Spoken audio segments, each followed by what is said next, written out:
Saludos amigos, gracias por la amabilidad de la compañía. Soy Cristino del Castillo y este es su programa A Quemarropa. Bueno, tal y como se ha señalado, luego de cumplirse el primer año de gobierno del presidente Luis Abinader, se advierten movimientos en el escenario político.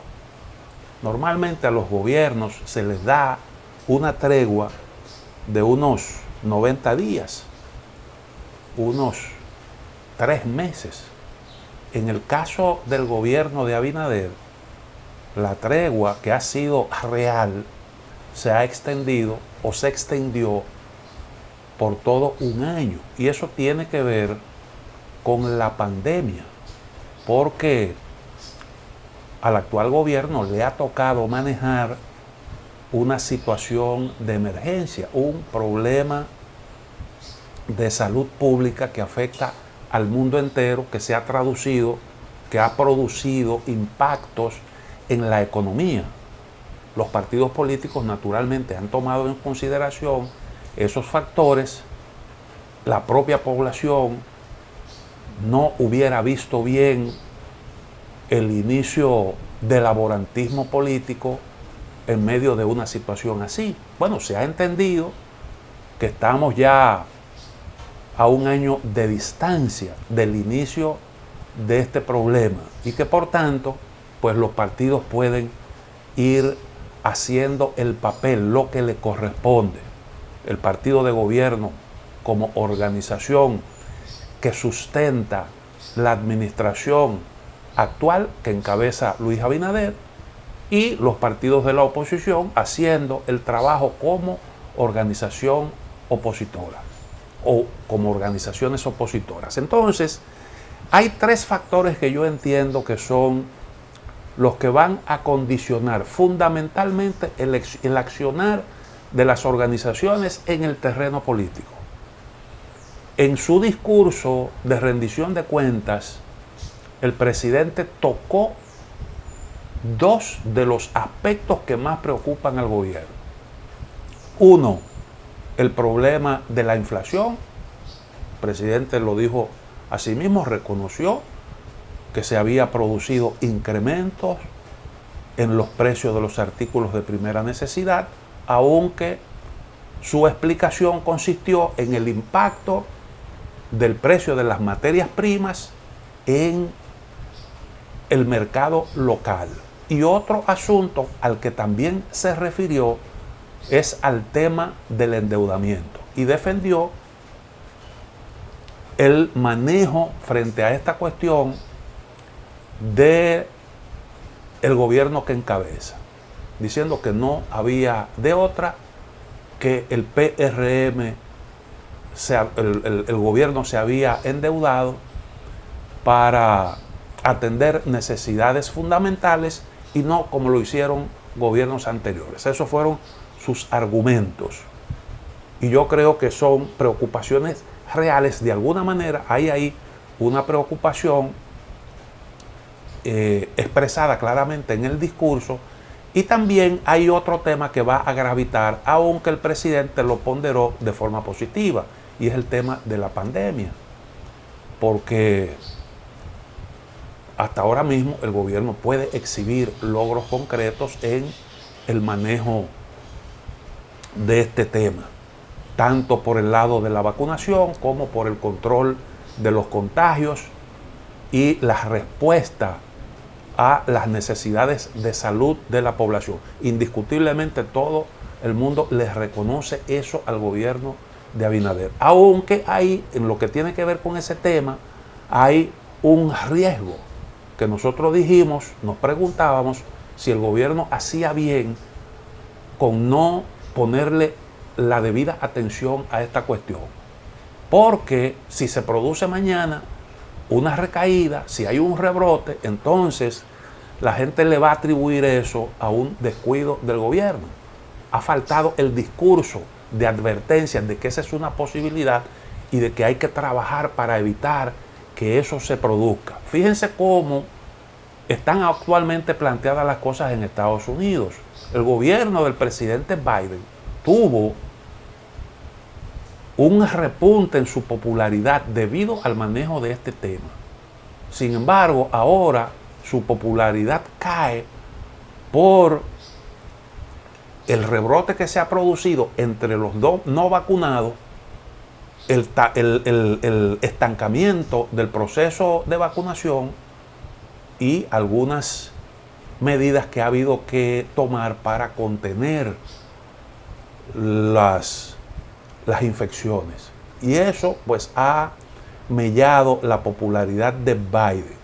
Entonces este es un tema que puede tener trascendencia política y que va a incidir un tiempo más en el mundo entero y particularmente en República Dominicana. Bueno, este es el contexto en el que comienzan a verse algunas jugadas, algunos movimientos políticos. Yo creo que no es ocioso echarle un vistazo a cómo se produce ese movimiento. Por el lado de la Fuerza del Pueblo, que es la única organización política en la República Dominicana que ha tenido algún crecimiento desde que se produjeron las elecciones hasta la fecha. Y ahí, bueno, pues estamos viendo la cantidad de gente que deserta del Partido de la Liberación Dominicana, se va a la Fuerza del Pueblo, los actos de juramentación. Ha tenido Fuerza del Pueblo indiscutiblemente un repunte. Y eso tiene que ver con gente que permaneció en el PLD a pesar de sus simpatías con Leonel Fernández, porque coyunturalmente entendieron que la permanencia le favorecía, aunque convencido de que más tarde darían el paso. Eso ha estado ocurriendo.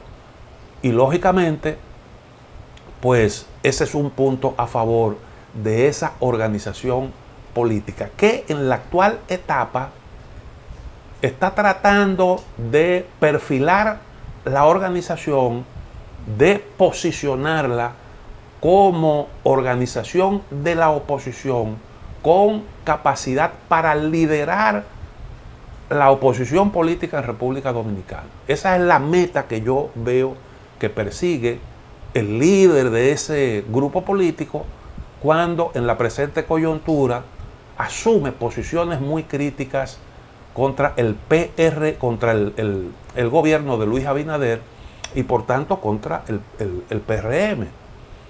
Porque hay ahí también un aspecto del que entiendo el doctor Fernández tratan de cuidar su organización. ¿A qué me estoy refiriendo?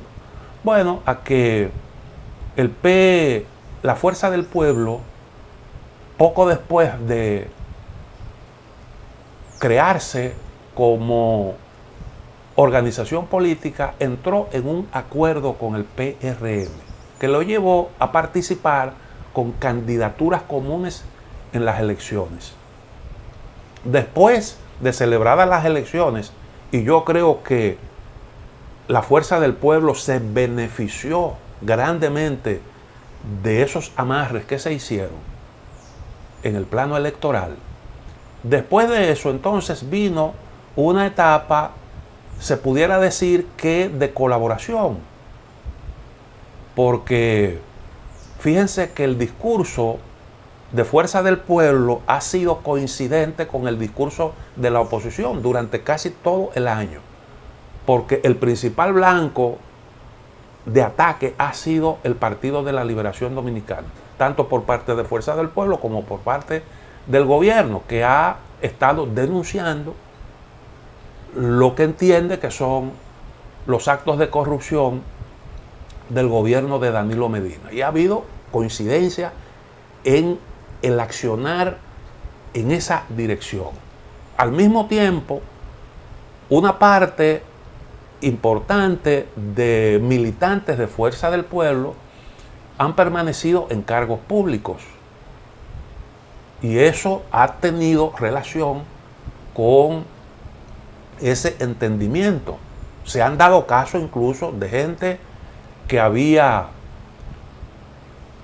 salido de la administración pública y que logra reinsertarse como consecuencia de esa colaboración.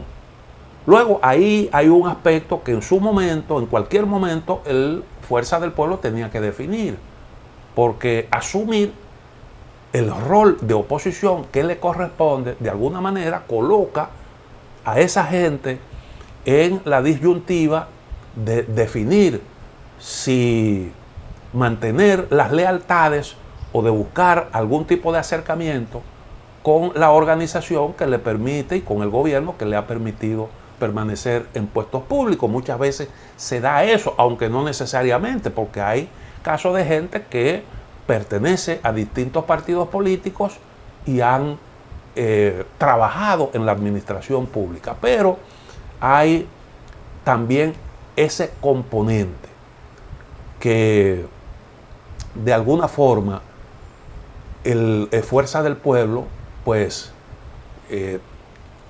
tiene que afrontar cuando asume una posición crítica con respecto al gobierno, que siempre lo hemos dicho en otras oportunidades, cuando se trata de competencia en el plano político y usted está en la oposición, el blanco fundamental tiene que ser forzosamente el gobierno.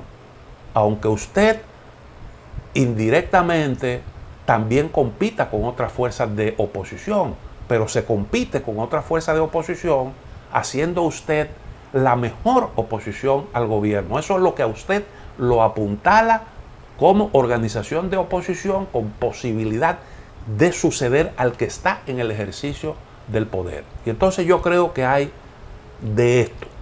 El PLD, por su parte, responde también con ácidas críticas contra el gobierno, ya de manera decidida, se puede decir a partir del discurso presidencial. Lógicamente, tiene que protegerse como organización referente del gobierno, porque cada vez que se hace una evaluación se toma al PLD como el punto de referencia. Los ataques del gobierno al PLD lo hacen de alguna manera la cabeza de la oposición, aunque no sea ese el propósito, pero lo colocan en ese, le dan ese estatus, que es de alguna manera un factor que preocupa en Fuerza del Pueblo. El PLD quiere mantener ese posicionamiento y al mismo tiempo frenar la hemorragia que ha venido sufriendo de gente que se va de su organización a Fuerza del Pueblo. Y eso explica entonces su actitud, además de que necesita mostrar fortaleza política de cara a la embestida del gobierno. Son movimientos políticos que se entienden. Ahora, ¿cómo se orientará el gobierno de Luis Abinader con esa situación de dos principales partidos compitiendo por el liderazgo de la oposición en un PLD o en una oposición que todavía sigue conservando su incidencia política? Yo me refiero a que entre esas dos fuerzas políticas, los niveles de simpatía se mantienen. Se han repartido las simpatías del PLD entre esas dos corrientes políticas. Fuerza del Pueblo y el propio Partido de la Liberación Dominicana. En cuanto al PRM, todavía no ha podido implementar una estrategia para consolidarse como principal fuerza política de la nación después de haber ganado las elecciones. Vamos a hacer una pequeña pausa y continuamos con este tema en un momentito.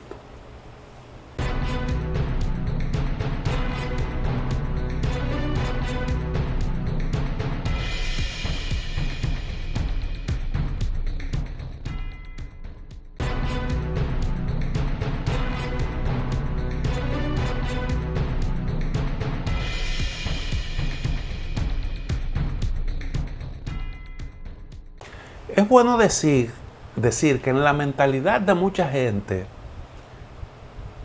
todavía está la idea, permanece la idea de que PLD es la principal fuerza de la oposición, porque fue la segunda más votada y porque de alguna manera hemos visto ese accionar coincidente de Fuerza del Pueblo, PRM y gobierno.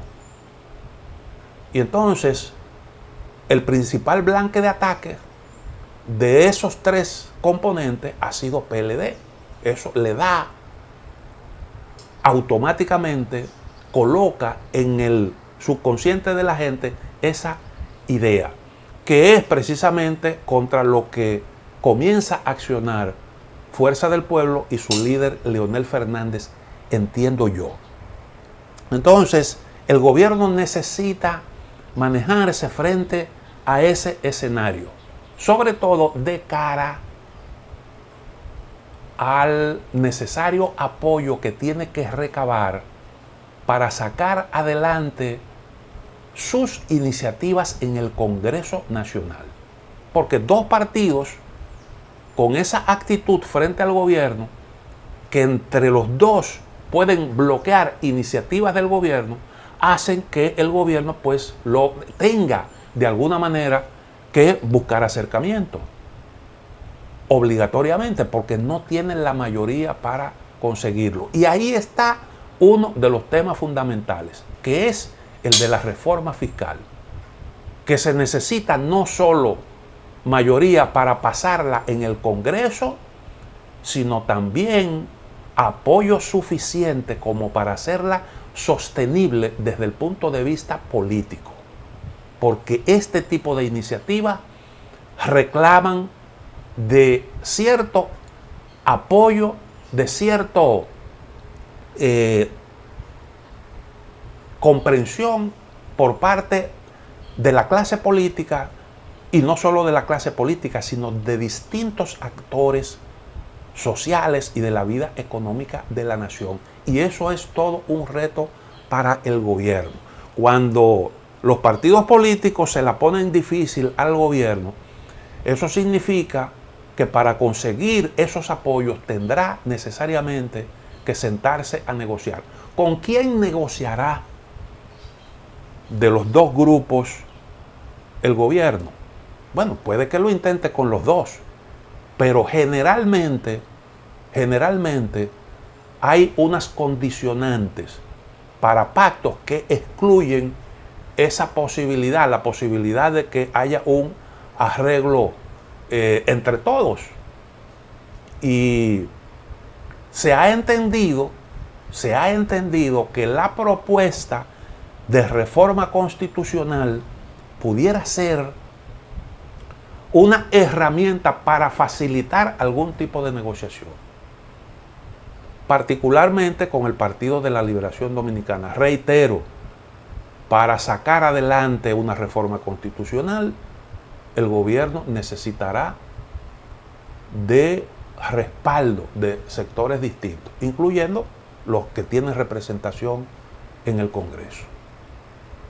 Eso no se puede hacer en solitario. Además de que las reformas constitucionales reclaman siempre algún nivel de conversación, de diálogo, de discusión entre las fuerzas políticas. Las constituciones son pactos y reflejan de alguna forma la correlación de fuerzas de un momento determinado. ¿Y qué pudiera ser tomado como base para una negociación? Bueno, fíjense, el presidente habló de hacer del Ministerio Público, garantizar la independencia del Ministerio Público con la inclusión en el texto constitucional de algunas normativas que aseguren eso. Entonces, no tengo claro cómo es que se va a conseguir ese objetivo, porque no se ha explicado. En muchos países el Ministerio de Justicia, el ministro de Justicia lo nombra el Poder Ejecutivo. No sé qué fórmula se inventará en República Dominicana, eso habría que verlo. Pero desde que usted plantea una reforma constitucional queda abierta la posibilidad de que en la ley de convocatoria se incluyan otros aspectos. Normalmente las reformas constitucionales versan sobre lo que se especifique en la ley de convocatoria. Y ahí entonces, de cara a eso, es que se producen las conversaciones. No se pudiera descartar la posibilidad de que como consecuencia de eso quede habilitado el expresidente Danilo Medina para participar en política con posibilidades de ser candidato presidencial. Eso no se descarta porque recuerden que hubo una discusión con respecto a este asunto. Y hay, bueno, pues quienes no excluyen esa posibilidad. ¿Será esto un cálculo del gobierno cuando habla de una reforma constitucional? Bueno, eso habría que verlo. Yo no quiero meterme profundo en una especulación, pero esa es una posibilidad que queda abierta. Porque además de eso, déjenme decirles, la Fuerza del Pueblo, lo señalaba ya, es la única organización que ha tenido crecimiento, que ha venido repuntando. Y entonces para el gobierno no puede ser indiferente, no es indiferente la posibilidad de que se produzca una recomposición del PLD a expensa de el propio Partido de la Liberación Dominicana y su líder Danilo Medina, a favor de Fuerza del Pueblo, en otras palabras, porque es la organización que viene creciendo. Siempre hay una especie como de punto de inflexión que marcan la diferencia y el salto cualitativo. Si ese proceso continúa a la velocidad en que va, hay quienes no descartan que lo demás caiga como por ósmosis. Y entonces ese es un factor que pudiera ser de interés del gobierno. ¿Por qué? Bueno, porque al gobierno y al partido y su partido, Fuerza de Sustento, le conviene más o menos una oposición que esté que esos dos sectores estén más o menos divididos por la mitad, que se repartan eso que fue la simpatía del antiguo PLD, más o menos en términos medios, mitad y mitad. Eso le daría más posibilidad, al gobierno de manejarse. Y por tanto, bueno, pues la rehabilitación de Danilo Medina pudiera tener ese atractivo político. De ahí que algunos no lo descartan. Recuerden ustedes lo que ocurrió con el pacto de las corbatas azules. Fue un pacto que incluyó la rehabilitación del doctor Leonel Fernández con posibilidades de ser candidato, y al mismo tiempo la fórmula que se incluyó para lograrlo produjo la rehabilitación de Hipólito Mejía, y eso a cambio de un espaldarazo del PLD a la posición que tenía en ese momento Miguel Vargas Maldonado, que estaba disputándose el control del Partido Revolucionario Dominicano. Y era en ese momento un espaldarazo importante, aunque Hipólito Mejía, y yo creo que eso no estaba fuera de los cálculos del PLD entonces, pues se convertiría también en un opositor, en un fuerte opositor dentro, o competidor, llamémosle así, dentro del PRD de Miguel Vargas Maldonado. Terminó arrebatándole la candidatura presidencial y eso, bueno, pues de alguna forma tuvo, según dijo o insinuó en un momento determinado el propio Hipólito Mejía, fue la consecuencia también de algunos amarres que él hizo fuera del, del partido. Entonces todas estas cosas cuentan cuando usted se mueve en el escenario político y cuando usted hace los cálculos a largo plazo. Entonces, decía que el PRM no ha trabajado en una estrategia para consolidarse como partido mayoritario. Esa es una gran realidad. Ganó unas elecciones, se benefició de una coyuntura política determinada, la división de dos fuerzas políticas. Como consecuencia de eso, individualmente puede que esté por encima de las dos, pero si se juntan, es muy probable que quede por debajo. ¿Y qué pasaría de cara a una segunda vuelta? Esa también es una incógnita. Y son asuntos que una organización política en el poder tiene que manejar. Entonces, no ha habido esa estrategia para consolidar al PRM como organización mayoritaria. Hay algunas inconformidades que tienen que ver con participación en posiciones en el gobierno y también las dificultades que ha tenido el gobierno mismo de darle respuesta a las expectativas de la gran masa de activistas del PRM que contribuyó a la victoria. Eso se logra con niveles de participación en la administración pública. El PRM ha intentado hacer algo, pero ha chocado con su discurso sobre el exceso de empleomanía pública, sobre la necesidad de gastar mejor los recursos de que se disponen, y todo eso pues ha limitado su capacidad de respuesta en lo que tiene que ver con eso. Este es otro factor que también cuenta. Vamos a hacer la segunda pausa. Volvemos en un momento para terminar con este tema y ver otros que son también de importancia.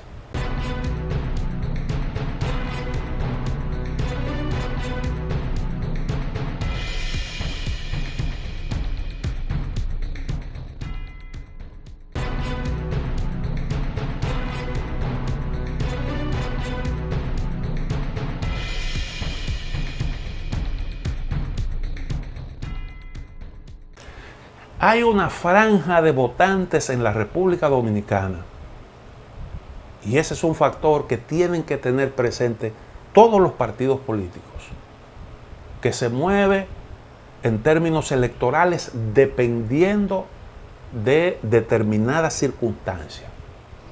Me estoy refiriendo a los sectores de clase media, a los grupos más pensantes de la sociedad, que tienen unas aspiraciones, unas metas muy específicas, unas razones muy concretas para inclinarse por una opción u otra. Y tiene que ver con el desempeño en el poder de los partidos políticos, la eficiencia de la administración. Son factores importantes que hay que tener en cuenta. Entonces, ahí está el tema de la reforma fiscal, que indiscutiblemente va a impactar las simpatías del gobierno.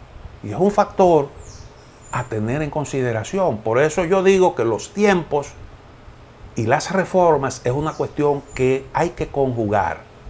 Porque los tragos amargos tú los tienes que tomar, tienes que digerirlos rápido y manejarlos en el momento adecuado para que eso no te afecte. Entonces, está, como decía, el tema de la reforma fiscal y además de eso, aspiraciones de ciertos grupos, como por ejemplo lo que tiene que ver con la cuestión de las tres causales y unos reclamos que hacen gente de la sociedad civil, algunos grupos de esos organizados en Marcha Verde, que hoy expresan su inconformidad. Fíjense, por ejemplo, la valoración, la dura valoración que hacen marcha verde del discurso del presidente Luis Abinader, que yo creo que es un factor a tomar en consideración. Marcha Verde jugó un papel importante como aglutinador de sectores importantes de clase media, que hacen mucho ruido, que contó con respaldo de sectores económicos importantes y que hoy tienen unas aspiraciones que están ahí y que ellos manifiestan, y expresaron de forma muy ríspida su inconformidad con el discurso del presidente Abinader. Detrás de eso hay expectativas no llenadas que de alguna forma motivan esos razonamientos. Y son, yo digo que factores que el gobierno tiene que ponderar. Bueno, así más o menos entiendo yo es como está el escenario político en República Dominicana. Ahora yo quiero referirme a un tema que he estado abordando en los últimos programas porque entiendo que es un tema importante, de mucha trascendencia, que marca un antes y un después. Y yo me estoy refiriendo a lo que ha ocurrido en Afganistán, a lo que ha ocurrido en sentido general con esa iniciativa que inició, valga la repetición, el gobierno de Estados Unidos, su ofensiva después de los atentados del 11 de septiembre, en los que habían objetivos claramente definidos en materia de lucha contra el terrorismo, pero también algunos objetivos de tipo geopolítico que tenían que ver con el interés de afianzar a Estados Unidos como gran superpotencia en el mundo. En ese momento, como única gran superpotencia que prácticamente tenía capacidad para decidirlo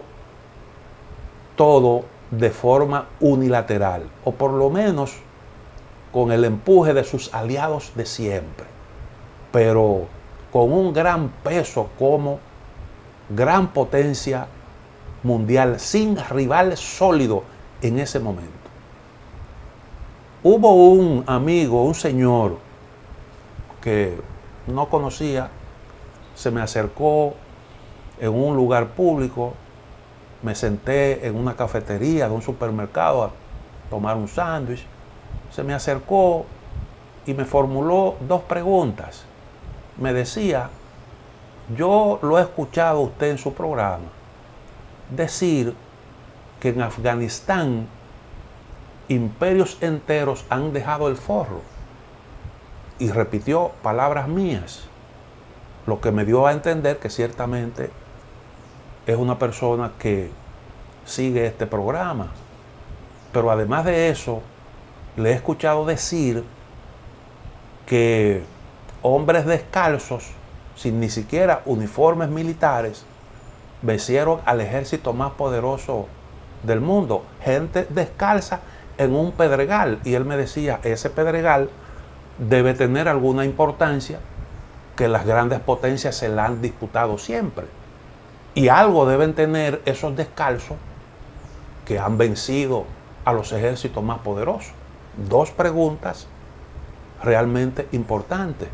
Normalmente hay casos en los que uno responde con ciertas evasivas para no verse envuelto en un diálogo interminable sin ningún tipo de utilidad, pero se trató de dos preguntas inteligentes que me motivaron, y entonces yo traté de darle respuesta con cierta profundidad. Y esa conversación es lo que inspira el comentario que nosotros queremos hacer a continuación. Lo primero es, ¿por qué Afganistán es importante? Bueno, recuerden ustedes que Afganistán como país ubicado en lo que pudiera definirse como un territorio intermedio entre las áreas de influencia de las grandes potencias, Rusia por un lado y Occidente por el otro, ha sido por esa razón el escenario de esos enfrentamientos. Está ubicado ahí mismo, próximo a esos países del Asia Central que han sido territorios de influencia, primero de la Rusia zarista, porque Rusia siempre ha sido un jugador importante a nivel mundial, uno de los grandes jugadores, y tenía influencia en esa zona. Fue un actor importante de la Primera Guerra Mundial, de la que, como consecuencia de la cual tuvo pérdidas importantísimas. Después fue un jugador importante en la Segunda Guerra Mundial y como Unión Soviética posteriormente, pues fue de los grandes competidores durante ese periodo. Entonces, Rusia ha tenido en esa zona del Asia Central, donde usted se encuentra con repúblicas como Azerbaiyán, Turkmenistán, Uzbekistán, Tayikistán, Kazajstán, son repúblicas que tienen su cultura, su historia, su idioma, pero que tradicionalmente ahí la influencia rusa ha sido importante. Son áreas de influencia, primero del Imperio Ruso, y después con la Unión Soviética pasaron a formar parte de la Unión Soviética como repúblicas independientes. Fueron de las 15 repúblicas de la Unión Soviética. Antes eran territorios que Rusia influía, que Rusia explotaba y sometía, se pudiera decir. Eso, el enfoque cambió. Lenin llamó a Rusia, por su trato con otros pueblos, llamó a Rusia la cárcel de los pueblos y quiso darle una solución a ese problema sin sacrificar la influencia rusa en esa y otra zona, creando un Estado multinacional, una federación que incluyó esas repúblicas. Y entonces, la Unión Soviética era una federación que incluía en su seno otra federación, porque Rusia es también un Estado federado. Del otro lado, usted se encuentra, o sea, están esas repúblicas, está Afganistán, y entonces en la parte norte, esa parte norte de la India, está Pakistán. Pakistán era parte de India. India fue la colonia estrella del Imperio Británico. Recuerden, después de la guerra napoleónica, Napoleón pierde Waterloo, Gran Bretaña consolida su dominio. Esa era la colonia estrella del Imperio Británico. India, que era un país grande, como le llaman algunos especialistas, un estado del tipo continental con una enorme población. Probablemente hoy en día, si no se hubiese producido la división, la escisión de India, de Pakistán, de la India, y después la separación de Bangladesh de Pakistán, India hubiese sido el país más poblado del mundo, porque Pakistán tiene 200 millones, Bangladesh tiene 150, estamos hablando de 350 millones. India tiene por encima del 1.200.000, qué sé yo, estoy citando de memoria. Calculen ustedes, China tiene 1.400 millones de habitantes. Es decir, se trataba de un territorio inmenso. En ese entonces, cuando Gran Bretaña era la gran potencia que definía las reglas de juego en el mundo, India llegaba hasta el territorio de Afganistán. Y los británicos siempre tuvieron la preocupación de que se pudiera intentar de alguna forma atentar contra el dominio, contra su dominio en esa colonia a través de la frontera con lo que hoy es Pakistán, y que Afganistán pudiera ser un escenario para ese tipo de cosas. Al mismo tiempo, el imperio ruso, el imperio zarista, tenía la misma preocupación y trataba de resguardar su influencia en esa zona. Por eso se producen aquellas guerras, aquellas ocupaciones que significó en dos oportunidades Gran Bretaña tratando de mantener su predominio en la zona, de controlar, de tener el control de Afganistán y al mismo tiempo disputarse la influencia en esa zona de Asia Central rica en petróleo. Rica en petróleo, que es un factor que resulta importantísimo porque es un recurso que todavía hoy lo mueve todo, son los recursos energéticos. Entonces, eso ha hecho de Asia Central siempre una zona apetecible. Y el teatro de operaciones desde donde se intenta la influencia ahí en el Asia Central es precisamente Afganistán. Por eso es que Afganistán es importante. Yo digo que es un pedregal porque su importancia se define por su ubicación geográfica, pero ahí no hay recursos naturales, no hay petróleo, no hay grandes riquezas. He dicho que cuando comenzó la guerra, la invasión de Estados Unidos, ahí no había un solo objetivo que costara lo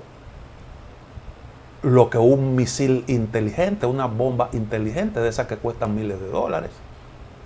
Pero tiene esa importancia estratégica y por eso ha sido motivo de disputa entre las grandes potencias. Vamos a hacer una pequeña pausa y continuamos para terminar el tema ahí justo en este punto.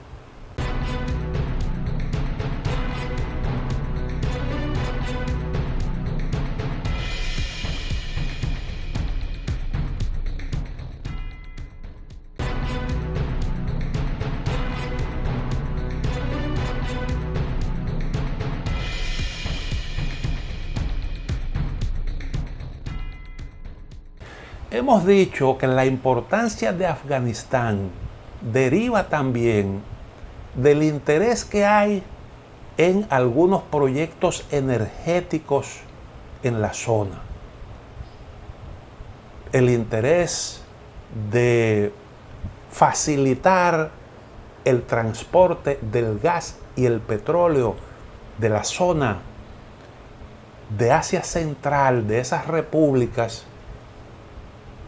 del Asia Central que son ricas en petróleo y gas, sobre todo en la parte del mar Caspio, sacarlo a través de esa zona con destino a Europa. Europa es uno de los grandes consumidores. Afganistán está cerca también de los grandes consumidores de petróleo: China, India y Europa. Europa depende del gas ruso.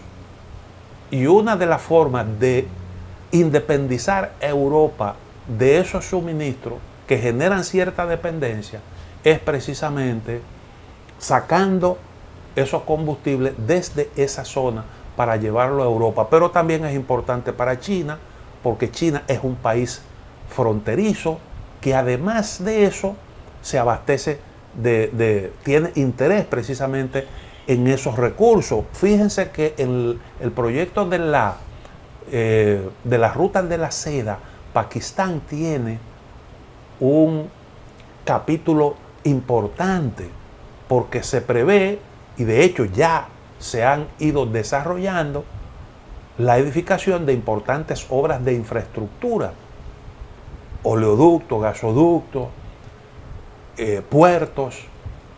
Todo eso está ya en marcha. China tiene ahí uno de los puertos más importantes en Pakistán. Pakistán además tiene frontera, además de que tiene frontera con China, también tiene frontera con Irán. Si usted se fija bien en el mapa, Irán tiene en la parte este Afganistán y en la parte oeste tiene a Irak. Cuando Estados Unidos desde Afganistán o después de Afganistán se mete en Irak, también lo hace con el objetivo de tener la posibilidad de manejarse en esos dos flancos, porque Irán era parte de lo que se definió como los países del eje del mal. Y entonces esa es otra importancia fundamental. Fíjense, hay un detalle que parece como un poco novelesco. Hamid Karzai, que fue el primer presidente de Afganistán, es un hombre que se le vinculó siempre a UNOCAL, una compañía petrolera que posteriormente se fusionó con Chevron.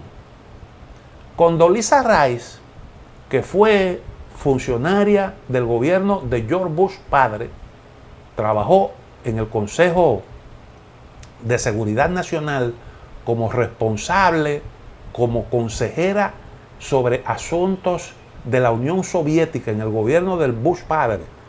Ella era especialista en esos temas de esa zona, Unión Soviética y esa zona. Ella manejaba bien eso y asesoraba el Consejo de Seguridad Nacional. Posteriormente pasó a ser la consejera de Seguridad Nacional de George Bush hijo.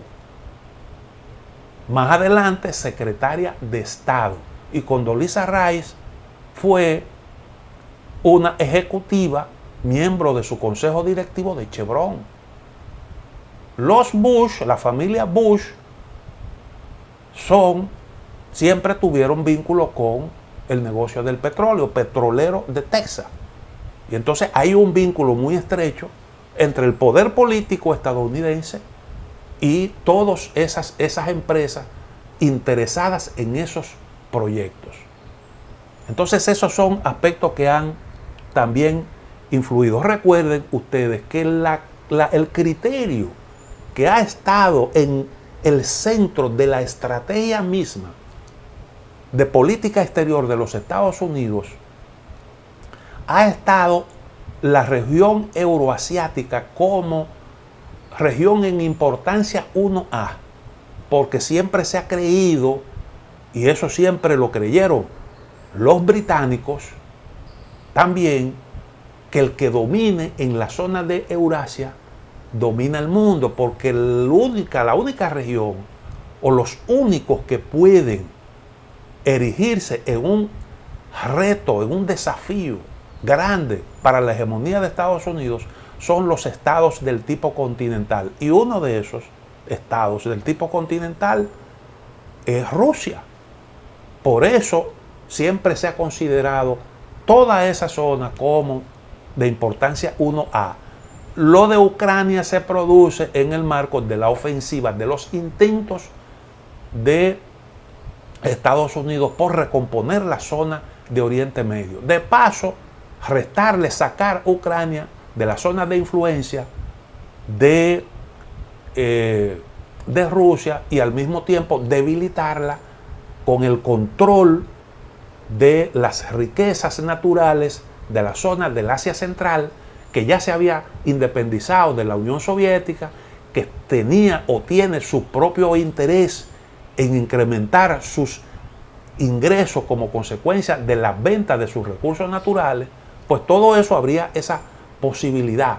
Y eso fue lo que se intentó en el 2001 cuando se decidió la invasión de Afganistán y posteriormente también la de Irak. Y yo creo que esos son factores que no se pueden negar. Pero también hay otro asuntito más. Ahí también próximo está India, que es otro gran consumidor de petróleo y de recursos energéticos. El control de esos recursos pues da un enorme poder. Recuerden ustedes, decíamos que, bueno, pues el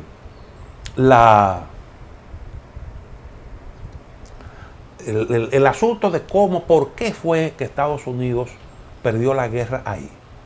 ¿Cuáles fueron los factores que determinaron esa derrota? El país más poderoso.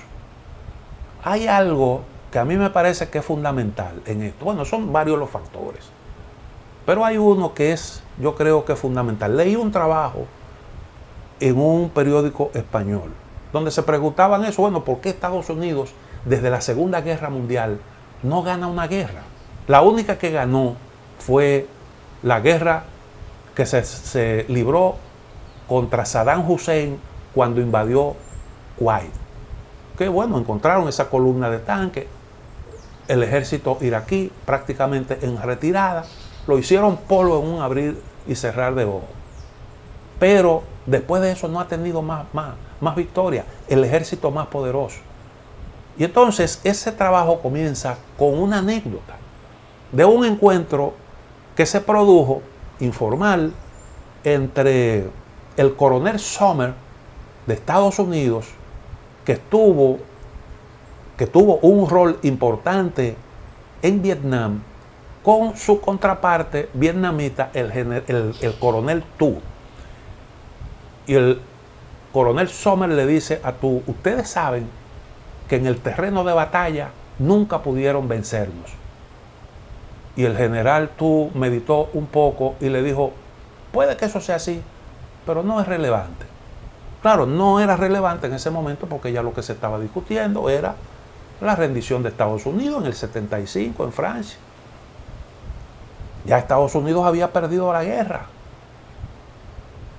Pero además, porque nunca fue una meta de Vietnam tener choques frontales con el ejército de Estados Unidos, porque el ejército de Estados Unidos tenía la aviación, tenía armamentos pesados y tecnología que superaban con creces las posibilidades del ejército vietnamita. El ejército vietnamita desarrolló una guerra irregular y en ese esquema le produjo un gran desgaste durante todos esos años a las tropas estadounidenses. Otro factor que influyó, la opinión pública. Estados Unidos siempre, pues cuando se enfrasca en este tipo de aventuras en el exterior, su opinión pública interna pesa muchísimo. En este caso, 20 años de guerra en Afganistán, pues se convirtió eso en un factor de mucha discusión política por los costos en vida, en recursos y por los pocos resultados. Y entonces ese también se convirtió en un elemento de presión. Y bueno, pues también en el caso de Afganistán falló la conexión de las tropas de ocupación con la población. No pudieron establecer mecanismos de un esquema de gobernabilidad que pudiera incorporar a la población y que aislara el movimiento insurgente. Fíjense en un detalle: si ustedes ven los combatientes talibanes, esos que irrumpieron en Kabul el 15 del mes pasado, eran en su mayoría jóvenes, muchachos prácticamente, que no podían pasar la inmensa mayoría de 25 años. Una persona hoy de 25 años tenía cuando se inició esa ocupación 5 años. Pero ponga que tuviera 10 o que tuviera 15, la mayoría jóvenes. ¿Qué significa eso? ¿Cuál es la interpretación? Bueno, que el movimiento talibán tuvo un abrevadero que le permitió mantener su fortaleza, renovarse, permanecer. El presidente de Irán dijo en una oportunidad que siempre fue, curiosamente, un aliado del gobierno de Afganistán, curiosamente, a pesar de estar ocupado y a pesar de que ellos se oponían a la presencia de Estados Unidos allí, pero le dio apoyo al gobierno de Afganistán. Parece como un contrasentido, pero eso hay pruebas más que suficientes. Y el señor Ahmadinejad, que fue presidente hace un tiempo de Afganistán, dijo: Estados Unidos no ha entendido que la guerra en Afganistán tiene que ser una guerra de inteligencia. El principal reto era detectar dónde estaban las fuerzas talibanas para entonces producir los ataques. Esa tenía que ser la naturaleza de la guerra, pero Estados Unidos parece que no entendió muy bien eso. Entonces, Estados Unidos, eso entiendo yo que fueron los factores que determinaron que Estados Unidos perdiera esa guerra. Además, ahí desalojaron del poder el movimiento talibán, que era un movimiento sunita. Los suníes eran y son mayoría en Pakistán. Y por eso los talibanes tuvieron siempre un apoyo en ese país.